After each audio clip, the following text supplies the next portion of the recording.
ಆತ್ಮೀಯ H16 news ಅರ್ಥಾತ್ ಹೇ ಸೀತಾರಾಮಗೆ ಸ್ವಾಗತ. ನಾನು ನಿಮ್ಮವ ಎಂ ಆಯುತ ಮಲ್ಲಪ್ಪ ಜೊತೆವರು. ಇವತ್ತು ವಿಶೇಷವಾಗಿ ನಮ್ಮ ಬಸವನಗೌಡ ಪಾಟೀಲ್ ಯತ್ನಾಳರ ಕುರಿತಾಗಿ ಒಂದಿಷ್ಟು ಮಾತುಗಳು. ಈಗಾಗಲೇ ಯಾಕೋ ಏನೋ ಅವರು ಅತಿಯಾದಂತಹ ತಮ್ಮ ವಾಚಾಳಿತನದಿಂದ ವ್ಯಕ್ತಿತ್ವವನ್ನು ದಿನ ದಿನಕ್ಕೆ ಕಳ್ಕೊಳ್ತಾ ಇದ್ದಾರಾ, ಅಥವಾ ಜನರಿಂದ ದೂರ ಸೇರ್ತಾ ಇದ್ದಾರಾ, ಅಥವಾ ಜನರಿಗೆ ಹತ್ತಿರ ಆಗ್ತಾ ಇದ್ದಾರಾ? ನಿಜವಾಗಿ ಜನ ಮಾನಸಿಕವಾಗಿ ಇವರು ಏನು ಇವತ್ತು ಬಯಸ್ತಾ ಇದ್ದಾರೆ, ಯಾವುದೇ ವಾದಿಗಳಿರಲಿ, ಯಾವುದೇ ಹಿಂದುತ್ವವಾದಿ ಇರಲಿ, ಮುಸ್ಲಿಮತ್ವವಾದಿ ಇರಲಿ, ಯಾರೂ ಇರಲಿ, ತಮ್ಮ ಮೂಲಭೂತವಾದಿತನವನ್ನು ಅಥವಾ ತಮ್ಮದೇ ಶ್ರೇಷ್ಠ ಅನ್ನುವಂಥ ವಾದ ಮಾಡುವಂಥ ಜನರು ಯಾರೂ ಇದ್ದರು.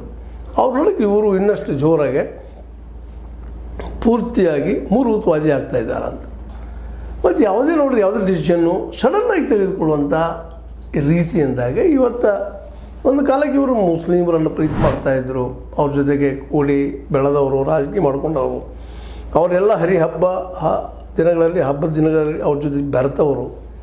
ಅವ್ರ ಹಿಂದಿನ ಒಂದು ಇತಿಹಾಸವನ್ನು ನೋಡಿದಾಗ ಒಬ್ಬ ಲಿಬ್ರಲ್ ಇದ್ದಂಥ ವ್ಯಕ್ತಿ ಹೀಗಾಗಿ ಇಷ್ಟೊಂದು ಹೆಂಗೆ ಪರಿವರ್ತನೆ ಆದರು, ಕೊನೆಗೆ ನಮ್ಮ ಮುಸ್ಲಿಮರು ಹೋಟ್ ಬೇಡಪ್ಪ ಅನ್ನೋಷ್ಟು ಮಟ್ಟಿಗೆ ಆದರು. ಅವೆಲ್ಲ ಮಾತುಗಳು ನೋಡಿದಾಗಂತಿ ಅದರಂತೆ ಅವ್ರ ನಾಲಿಗೆಗೆ ಅಂತ ಏನು ಹೇಳುತ್ತಿಲ್ಲ, ತಾಳಿಲ್ಲ, ತಂತಿಲ್ಲ, ಅಪ್ಪು ಹುಟ್ಟಿದ್ರೆ ಅವು ಹುಟ್ಟಿದ್ರೆ ಅನ್ನೋಂಥ ಭಾಷೆ, ಒಬ್ಬ ಸಾರ್ವಜನಿಕ ರಂಗದಲ್ಲಿ ಇದ್ಕೊಂಡು ದೊಡ್ಡ ವ್ಯಕ್ತಿಯಾಗಿ ಬೆಳ್ಕೊಂಡಂಥ ವ್ಯಕ್ತಿ ಇವತ್ತು ತೀವ್ರವಾದಿ ಆಗುವಂಥ ವ್ಯಕ್ತಿಯಾಗಿ ಪರಿವರ್ತನೆ ಆಗಿದ್ದು ಮಾತ್ರ ಅತ್ಯಂತ ನೋವಿನ ಸಂಗತಿ.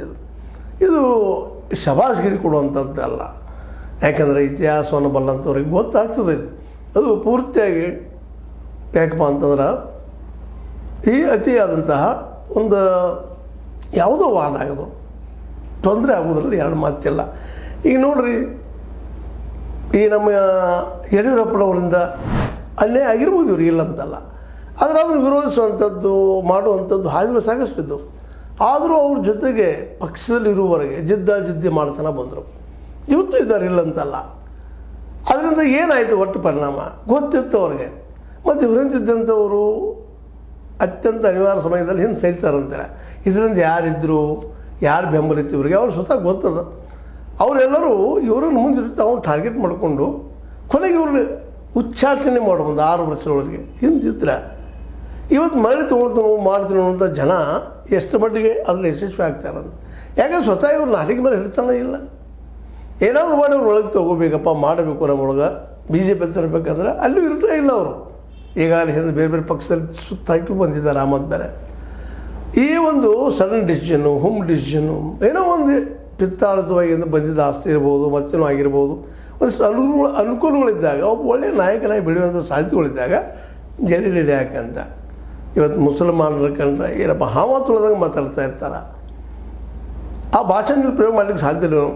ಜೊತೆಗಾರರ ಜೊತೆ ಬೆಳೆದಂಥ